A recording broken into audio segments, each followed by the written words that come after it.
As férias são um bom momento para integrar a leitura à programação de lazer da garotada. Isso é possível e tem uma contribuição sem tamanho para o desenvolvimento de crianças e adolescentes. Esse é um excelente momento, inclusive, em que as famílias estão reunidas, estão com um pouco mais de tempo, com as férias, e podem aproveitar essa oportunidade para incentivar as crianças à leitura no papel. Então, a gente sabe que a leitura no digital também é importante, também é uma questão atual, mas que tal pegar um livro, ler junto essa aventura, uma página por dia, já faz toda a diferença. Não precisa ler o livro todo em uma semana, pode ler com calma, pode ler isso em diferentes momentos, pode trazer isso para uma atividade no café da manhã, uma atividade no final do dia, uma atividade antes de dormir, por exemplo, contar uma história para a criança, e incentivando ela a olhar para aquele material escrito, para o papel, para as páginas, para cada uma das linhas, mostrando como a gente lê da esquerda para a direita, de cima para baixo, para buscar relacionar aquele conteúdo do material lido com coisas que aconteceram no nosso dia a dia. Sei lá, eu posso, por exemplo, ter visitado um museu, visitado um parque, ter feito alguma brincadeira ao ar livre e trazer uma história que se relacione com isso. Então, a leitura tem que estar presente no nosso cotidiano, em todos os momentos. Então, certamente é um ótimo momento para que as crianças estejam cada vez mais preparadas para chegar na escola com um incentivo para a leitura.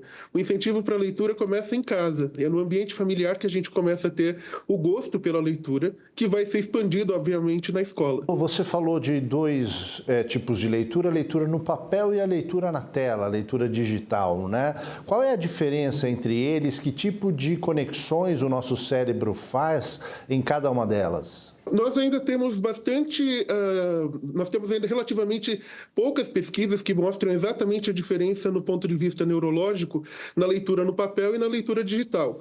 Mas os estudos mais abrangentes que têm sido feitos têm mostrado para a gente que a leitura no papel ela é mais meditativa, é uma leitura mais concentrada, uma leitura mais aprofundada, na qual você está de fato diante do livro, do material escrito e está refletindo sobre aquilo que está acontecendo naquele momento que você está focado.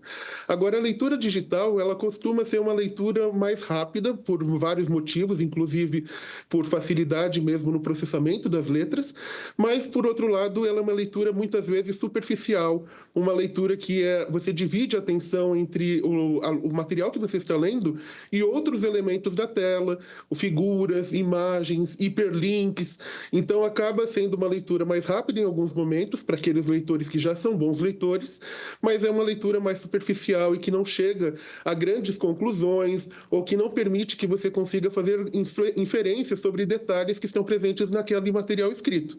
Então, há diferenças significativas. E é importante ressaltar que isso é mais significativo quando você tem dificuldades acentuadas de leitura e de escrita. Então, caso os leitores não sejam bons leitores, eles vão ter mais dificuldade na leitura digital do que na leitura em papel.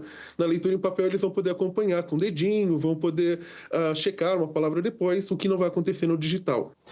Você também tocou num ponto importante, principalmente nesse início de ano em que as famílias estão reunidas, têm mais tempo, em programar essa leitura para o início do dia, na hora do café da manhã, no final do dia, quando todo mundo está junto. Você contou isso para nós aqui, deu como uma sugestão.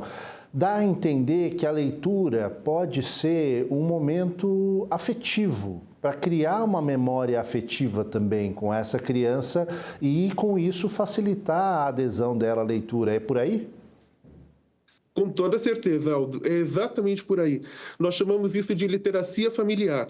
Literacia familiar são os hábitos de leitura e de escrita que acontecem no ambiente familiar, seja com o pai, com a mãe, com uma avó, com uma tia, com algum amigo familiar. São os hábitos que a gente vai estabelecendo com as crianças e que vão favorecendo essa criança a entender que a leitura e a escrita são objetos sociais, são funções sociais extremamente importantes. Ela precisa ter a motivação para querer ler e escrever. Os pais podem fazer isso, por exemplo, usando uma receita para cozinhar junto com a criança. Então, vai acompanhando a receita enquanto cozinha. Pode ler o jornal, pode escrever um bilhete, pode mostrar a importância de ler a Bíblia, por exemplo, para quem é religioso, ou outro livro que seja um livro de histórias, alguma coisa assim. Todos esses hábitos que nós vamos fazendo com as crianças desde o nascimento, não estou falando só crianças com 5, 6 anos, mas desde o nascimento, todos esses hábitos vão estimulando a motivação e o interesse pela leitura leitura e pela escrita.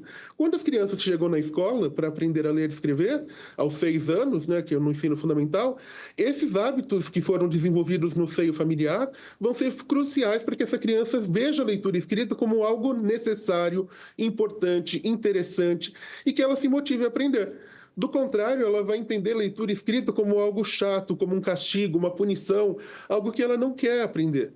Então, de fato, a família tem todo esse papel e que pode ser estimulado nesse momento de férias, de lazer, mostrando que leitura é algo prazeroso, a leitura é algo que nos motiva a ler. As pesquisas mostram que a maior parte da leitura que é feita pelas pessoas adultas é porque é leitura de interesse, por prazer. É aquela leitura que eu quero ler, eu tenho motivação para ler. E não uma leitura que é chata ou enfadonha. Então a gente tem realmente que motivar desde muito cedo. E esse ambiente familiar vai ajudar bastante nesse momento.